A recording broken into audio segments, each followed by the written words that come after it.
देखिए बेटा, जो दिखता है वो होता नहीं है और जो होता है वो दिखता नहीं है।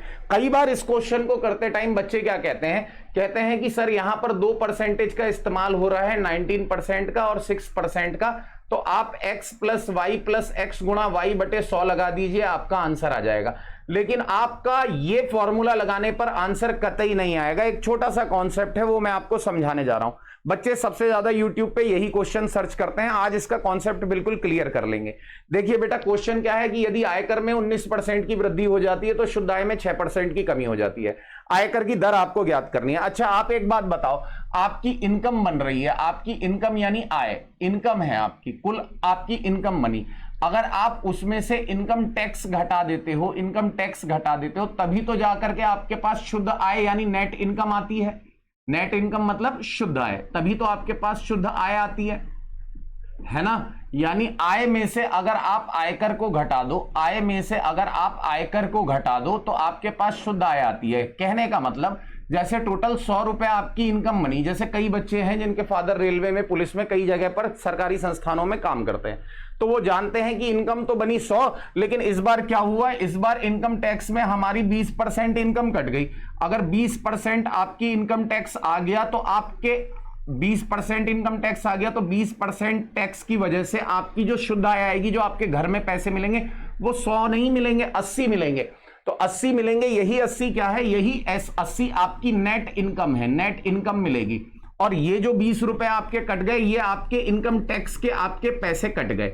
अब आप ये बताओ, अगर इनकम टैक्स को 5% बढ़ा दिया जाए, जैसे 5% का मतलब मैं 5 बढ़ा देता हूं, तो अब इनकम टैक्स आप कितना दोगे, 25 दोगे ना। तो 100 में से 25 आपने टैक्स दे दिया, तो इसका मतलब इस बार आपकी नेट इनकम जो बनेगी वो 75 रुपए बनेगी। नेट इनकम 75 रुपए बनेगी, तो यहां पर भी तो आपका 5 रुपए का चेंजमेंट आ गया। तो आप इस बात को समझो, जितना भी इनकम टैक्स में आपकी वृद्धि होगी अमाउंट के रूप में, उतनी ही आपकी शुद्ध आय में कमी होगी, है ना। यहां पर आपको नेट इनकम नहीं पता है, इनकम टैक्स नहीं पता है, तो आप ये कहोगे 19% ऑफ इनकम टैक्स जो है वो आपका, वो किसके बराबर होगा, 19% ऑफ इनकम टैक्स जो है वो 6% ऑफ नेट इनकम के बराबर होगा, क्योंकि मैंने बताया ये दोनों चीजें बराबर होती हैं। तो अगर आप यहां से कैंसिल करेंगे तो देखिए परसेंटेज से परसेंटेज कट जाएगा, और इनकम टैक्स का और नेट इनकम का जो रेशो आ जाएगा वो कितना आ जाएगा, आपका इनकम टैक्स और नेट इनकम का 6/19 आ जाएगा।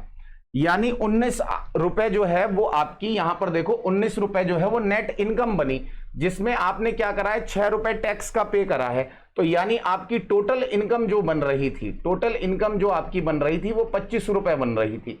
वो आपसे पूछता है आयकर की दर ज्ञात कीजिए, इनकम टैक्स की दर ज्ञात कीजिए, तो आप उसे बता सकते हैं कि 6 रुपए टैक्स दिया है टोटल 25 रुपए की इनकम पर, गुणा कर देंगे 100 से, तो 25 चौक का 100, यानी आपका आंसर आ जाएगा 6 चौक 24%। अब बात करते हैं बेटा शॉर्ट ट्रिक की। अब ये तो पूरा कॉन्सेप्चुअल है, लेकिन शॉर्ट ट्रिक बच्चा कहता है कि मैं जल्दी कैसे करूं, तो जल्दी करने के लिए मैं आपको बता देता हूं कि जब भी इस प्रकार आयकर और शुद्ध आय वाला क्वेश्चन आए, तो आप देखना यहां पर आय में 6% की कमी हो रही है, तो 6 ऊपर रख देना, 19 और 6 को जोड़ करके 25 नीचे रख देना, और ये कहां पर आएगा, ये इनकम टैक्स, ये जो आयकर में 19% की वृद्धि है, इसको और 6 को जोड़ करके 25 रख देना, और गुणा बेटा 100 से कर देना, तो ये शॉर्ट ट्रिक हो जाएगी। 25 चौक का 100, 6 चौक 24%।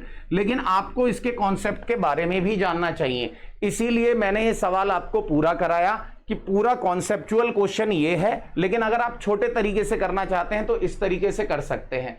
x प्लस वाई, एक्स गुणा वाई बटे 100 क्यों नहीं लगेगा, इस चीज को बताने के लिए मैंने पूरी डिटेल आपको बताई। धन्यवाद।